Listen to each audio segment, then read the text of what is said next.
আজকে আমরা অনেক আশা নিয়ে অজন্তা কেভের দিকে যাচ্ছি। আমাদের বহুদিনের ইচ্ছা, অনেক দিনের স্বপ্ন। আশা করি আমরা খুব ভালোভাবে ট্যুরটাকে সম্পূর্ণ করব এবং সাথে করে অবশ্যই আপনাদেরকেও দেখাবো। গুড মর্নিং, আমরা বেরিয়ে পড়েছি। আজকে আমাদের উদ্দেশ্য বা গন্তব্য অজন্তা। এরকম গেট 52টা আছে। বলা হয় এই ঔরঙ্গাবাদ শহরকে সিটি অফ গেটস। চলুন, আমরা আজকে চলেছি অজন্তার দিকে। আমাদের যেতে হবে প্রায় 116 কিমি। সময় লাগবে 3 থেকে 4 ঘন্টা। আমরা প্রথমে যাব অজন্তার ভিউ পয়েন্টে, যেখান থেকে প্রথম অজন্তা গুহা আবিষ্কৃত হয়।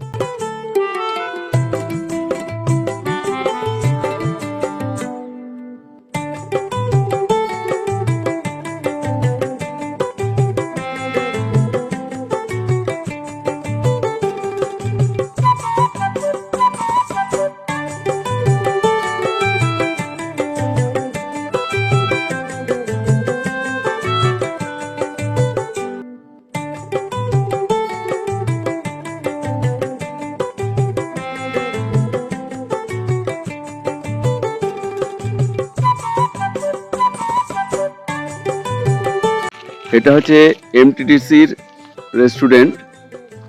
এই রেস্টুরেন্ট এখন আবার নতুন করে তৈরি হচ্ছে। এটা করোনার পর বন্ধ হয়ে গেছে। শুধু দর্শকবৃন্দ, আমরা ঠিক এই মুহূর্তে পৌঁছে গেছি একদম অজন্তা কেভের সামনে।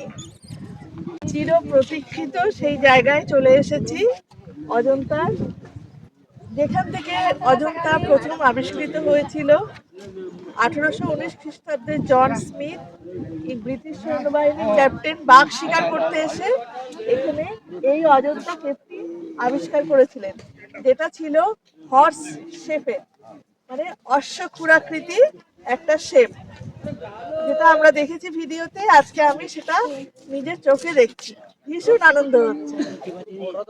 অজন্তা কেভে যাওয়ার রাস্তা। এবার আমরা এই রাস্তা দিয়ে নিচের দিকে নামতে থাকবো। তার অজন্তা কেভে পৌঁছানোর আগে জলপ্রপাত আছে একটা, সেটা আগে দেখবো আমরা।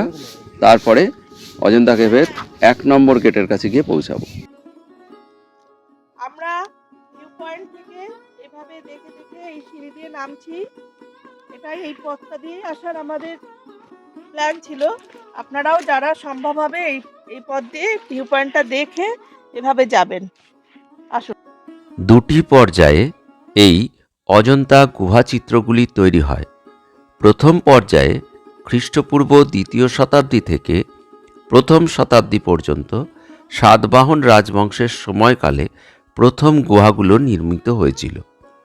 দ্বিতীয় পর্যায়ে খ্রিস্টীয় 5ম শতাব্দীতে গুপ্ত ও বাকাটক রাজবংশের অধীনে, বিশেষত সম্রাট হরিসেনের আমলে গুহাগুলোর নির্মাণ ও সজ্জা চরম পর্যায়ে পৌঁছায়।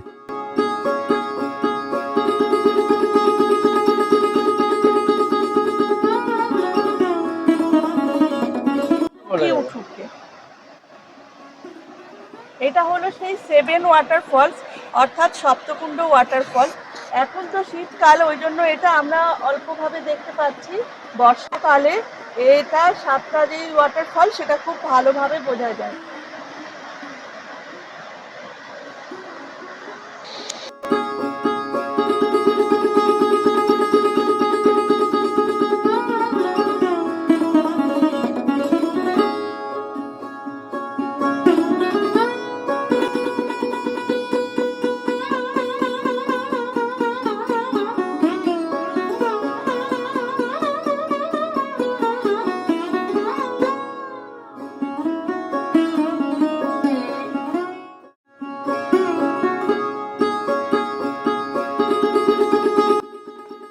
আপনাদের কেমন লাগছে দর্শক বন্ধুরা?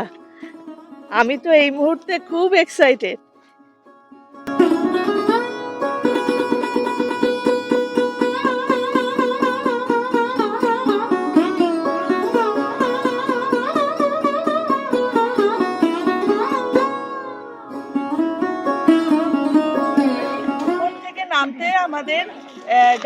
ভাবে নামবেন তাদের 20 মিনিট লাগবে, কিন্তু আমাদের একটু বেশি সময় লেগেছে যেহেতু আমরা একটু আস্তে আস্তে নেমেছি। আর এইটা উপর থেকে নেমে আসাটাই ভালো, এইভাবে আপনারা বেশি আনন্দ উপভোগটা করতে পারবেন। সমস্ত স্কুল পড়ুয়ারা দাঁড়িয়ে পড়েছে আমাদের ভিডিও করা, ওরা দেখছে, সব বাচ্চারা ওরা অজন্তা দেখতে এসেছে।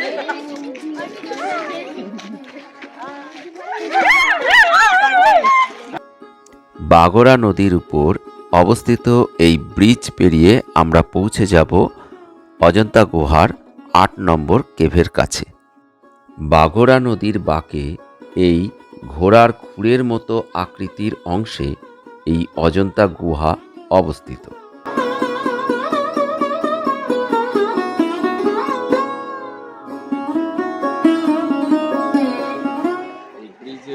আমাদের চিরপ্রতীক্ষিত সেই অজন্তা কেভ এখন আমরা স্পর্শ করব। আমাদের গা যেন শিহরণ দিচ্ছে, খুব আনন্দ পাচ্ছি, উচ্ছ্বসিত হয়ে উঠছি। এই যে আমাদের অজন্তা কেভের 8 নম্বর কেভের টিকিট কাটা হলো।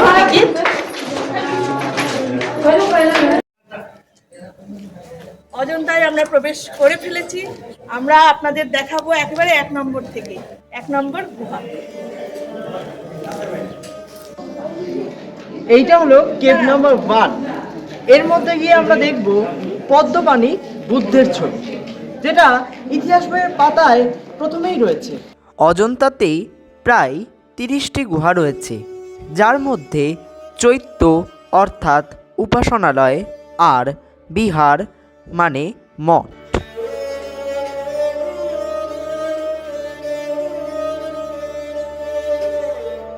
সাধারণত বৌদ্ধ সন্ন্যাসীরা বর্ষার সময় কোথাও যেতে পারতেন না, তখন তারা এই ছবিগুলি তৈরি করতেন। এটাই সেই পদ্মপাণি বুদ্ধের ছবি, যেটা প্রায় 2000 বছর আগে তৈরি। কেভের মধ্যে ভিডিওগ্রাফি সম্পূর্ণ নিষেধ, শুধুমাত্র ফ্ল্যাশ ছাড়া ছবি তোলা যাবে।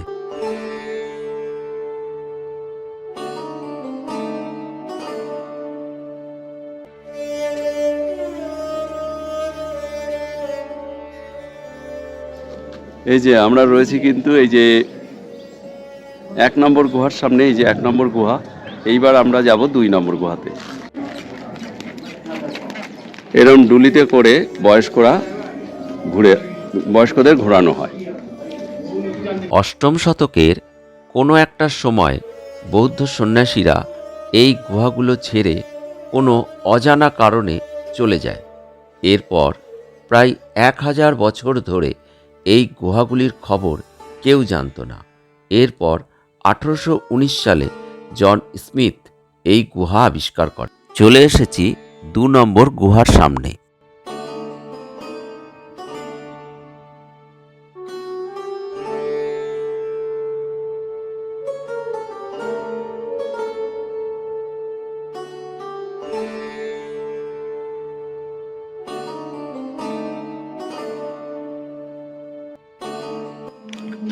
দুই নাম্বার কেভটা আমরা দেখলাম, তো অসাধারণ সমস্ত চিত্রগুলো এখনো পর্যন্ত ঠিকঠাক আছে, কিছু নষ্ট হয়ে যাচ্ছে। এখানে এতটা জাতকের কাহিনী, বুদ্ধদেবের কাহিনী, প্রতিটা দেওয়ালে দেওয়ালে সবকিছুই বর্ণিত আছে।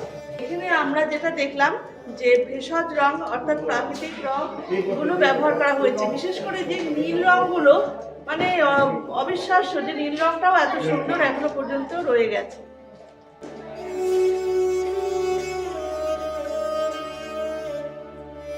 এবার চলে এসেছি 4 নম্বর গুহার কাছে।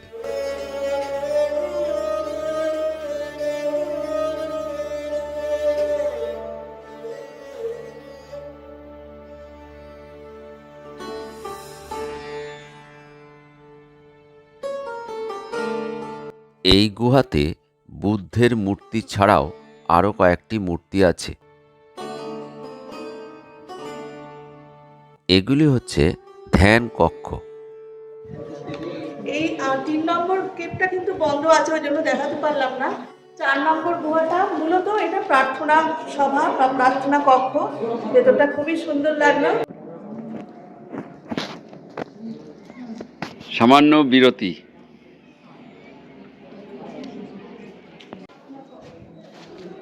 এখানে কিন্তু একটা বিশেষ ব্যাপার রয়েছে, সব জায়গায় কিন্তু জুতো খুলে ঢুকতে হবে, সেই জন্য সেই রকম জুতো পরে আসা দরকার।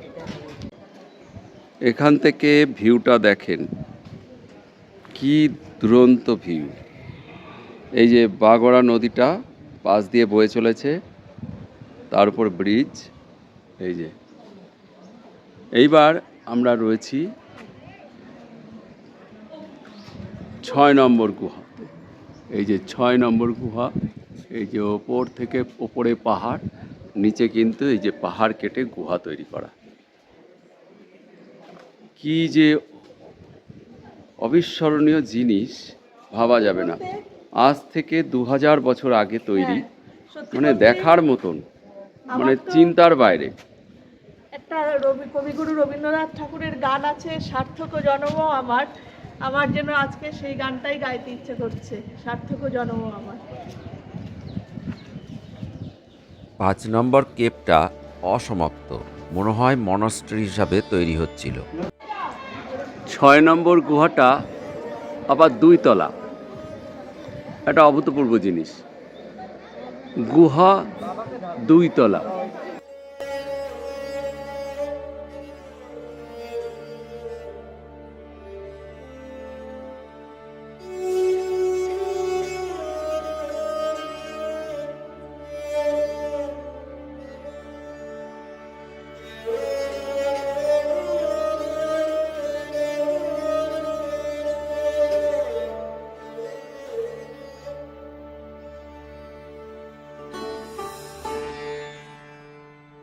ছয় নম্বর কেভে দোতলায় ওঠার সিঁড়ি, কি বড় বড় ধাপ এবং পড়ে যাওয়ার মতন, তাই হামাগুড়ি দিয়েই উঠছি।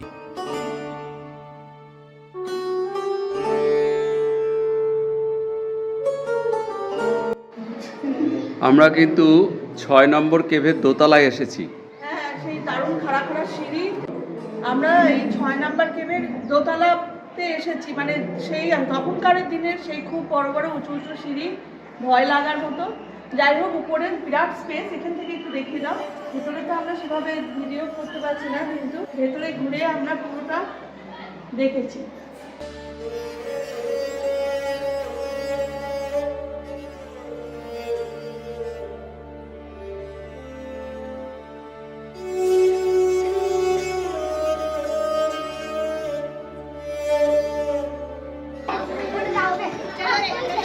এই 6 নম্বর কেপটা আমরা ঘুরে এলাম। 6 নম্বর কেপটার দোতলা, ভেতরে সিঁড়ি দিয়ে ওপরে উঠলাম। আর এটা বোঝাই যাচ্ছে এখানে ভিতরে আছে হচ্ছে বৌদ্ধদেবের মূর্তি। আর এটা হচ্ছে মহাযানদের বৌদ্ধ কক্ষ। এখানে সাধারণত সভা বা এখানে বিভিন্ন রকম ধর্মকথা আলোচনা এইসব জিনিসই হতো। এটা একটা মনাস্ট্রি, এই যে দোতলা মনাস্ট্রি। 7 নম্বর কেভে এসছি, 7 নম্বর কেভ।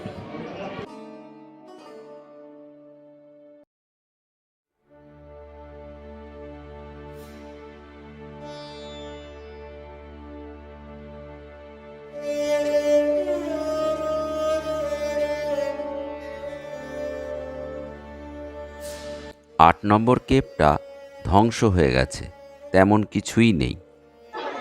আমরা অজন্তা কেভে যেটা দেখছি, যে এখানে লোকাল বা আশেপাশের স্কুলের পড়ুয়ারা, খুদেরাও পর্যন্ত প্রচুর এসেছে, ওরা ভিজিট করছে। আমরা এবার 9 নম্বর গুহার কাছে। এটা হলো কেভ নাম্বার 9, খুব ইম্পর্টেন্ট একটা কেভ। এখানে কিন্তু বুদ্ধের মূর্তি নেই, বুদ্ধের মূর্তির বদলে বুদ্ধের স্তূপ আছে এবং কিছু পেন্টিং আছে, যা এখনো অক্ষত।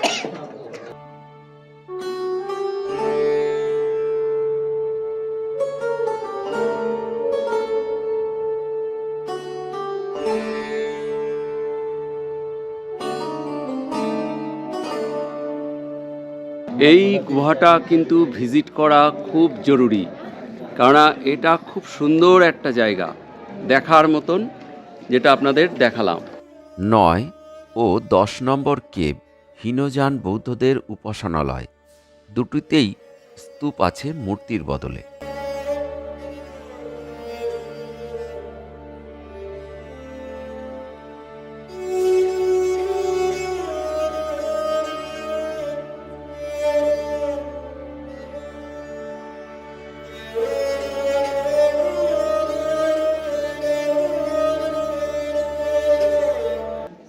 ইতিমধ্যে আমি 10 নম্বর গুহার সামনে আছি এবং এই গুহা প্রায় 2200 বছরের পুরনো।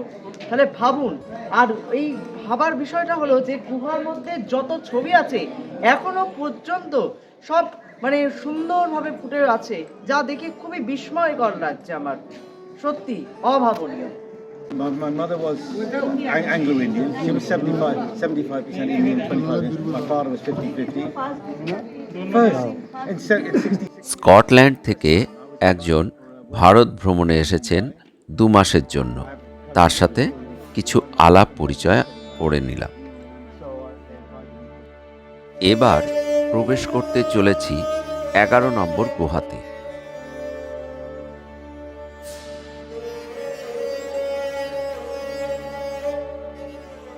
এই গুহাতে শুধুমাত্র একটি বুদ্ধের মূর্তি আছে। এটা 11 নম্বর কেভ, এর পাশে হচ্ছে এটা 12 নম্বর কেভ। 12 নম্বর কেভে বিশেষ কিছু নেই।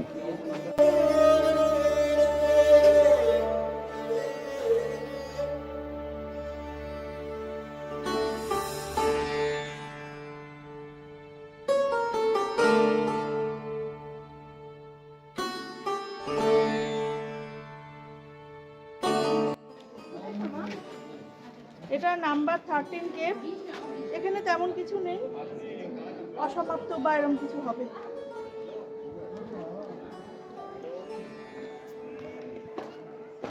এটা একটা অসমাপ্ত কেভ। এটা 14 নম্বর কেভ, আর পাশে হচ্ছে এটা 15 নম্বর কেভ।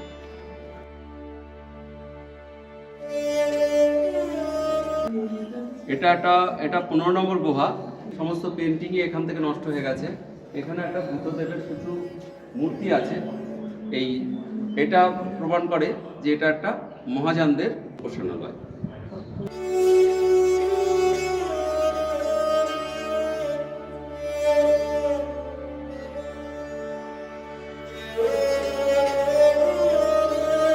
পনেরো নম্বর গুহা দেখে ফিরে আসছি। এবার 16 নম্বর গুহা।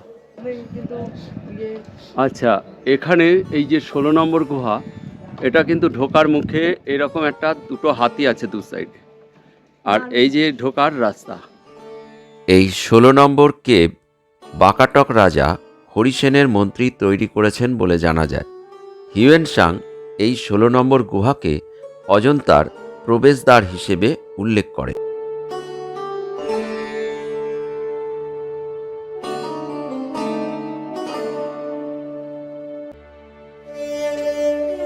সতেরো নম্বর গুহা, এই যে 17 নম্বর গুহা। এটা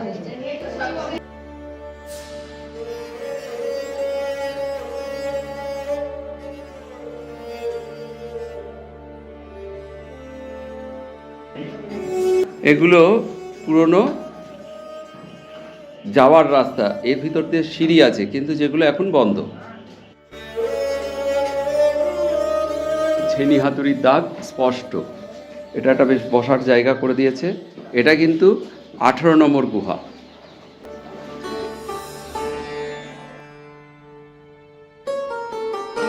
যাচ্ছি 19 নম্বর গুহার দিকে। এবার 19 নম্বর গুহা।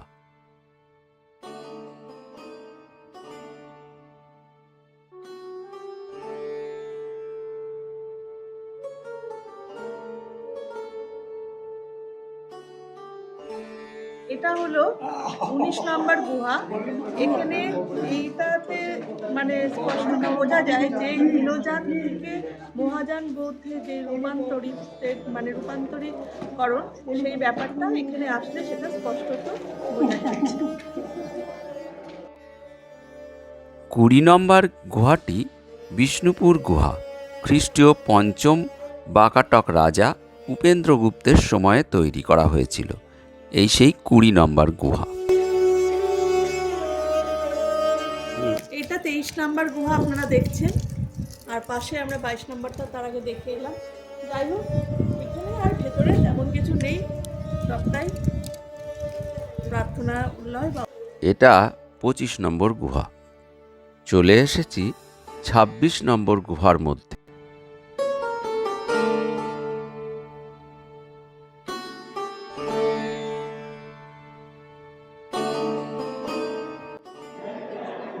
আমরা ভেতরে দেখে এলাম যে ভেতরে শায়িত বুদ্ধ এবং তার মূর্তি রয়েছে। এখানে আর একটা বৈশিষ্ট্য হলো যে হীনযান এবং মহাযান বুদ্ধের পরিবর্তনটা এখানে খুব সুন্দরভাবে লক্ষ্য করা যায়। যাই হোক, এই 26 নাম্বার কেভটি হলো লাস্ট গুহা। এটাই টুরিস্টদের জন্য লাস্ট, মানে ভিজিট করার জন্য ওপেন আছে। এরপরে 27, 28, 29, 30 এই কেভগুলো কিন্তু বন্ধ হয়ে আছে, কাজ চলছে, বা ওগুলোতে ডেঞ্জারভাবেও আছে, সেই জন্য পাবলিককে আর যেতে দেওয়া হচ্ছে না। যাই হোক, আমরা কতটা আপনাদের কাছে তুলে ধরতে পেরেছি আমি ঠিক বুঝতে তো পারছি না, অনেকটা চেষ্টা করলাম, নিশ্চয়ই আপনাদের ভালো লেগেছে। আবারও আমরা ফেরার পথে সব কেভগুলোর সামনে দিয়ে যাব। আর একটা কথা, 1983 সালে ইউনেস্কো এই অজন্তাকে কিন্তু ভারতবর্ষের প্রথম ওয়ার্ল্ড হেরিটেজ সাইট হিসাবে কিন্তু ঘোষণা করেছিলেন। আমাদের আজকে অজন্তা দেখা কমপ্লিট হলো। এবার আমরা বাস স্ট্যান্ডের দিকে এগিয়ে যাচ্ছি। এখানে থেকে বাসে করে আমরা 4 কিলোমিটার এগিয়ে যাব, তারপরে আমাদের গাড়িটা আছে। এই বাস চলা শুরু করলো, আমরা 4 কিলোমিটার এগিয়ে যাব। কেমন লাগলো আপনাদের আজকে সারাদিনে আমাদের অজন্তা ভ্রমণ? এটা হচ্ছে অজন্তা টি জংশন। এখানে একটা মেলা মতন বসে রয়েছে। দুপুরবেলায় একটা হোটেলে সামান্য খাওয়া দাওয়া সেরে নিলাম। আমরা আজকে সবটা দেখে ঠেকে তারপরে এখন আমরা বাড়ি ফিরছি, মানে হোটেলে ফিরছি। এখন প্রায় 8টা বাজছে। এই যে চিকেন থালি, আজকে রাতের খাবার হচ্ছে চিকেন থালি। আমি অভিজিৎ। আমি পিউ। আমি প্রিয়জিৎ। আমরা ঘুরে বেড়াচ্ছি বিভিন্ন জায়গায়, সাথে আপনাদেরকে নিয়ে। আর সেই সমস্ত ভিডিও করে আমরা এই চ্যানেলে দিচ্ছি। যদি ভিডিওগুলো ভালো লাগে তাহলে লাইক, শেয়ার এবং সাবস্ক্রাইব করতে ভুলবেন না। নমস্কার। নমস্কার।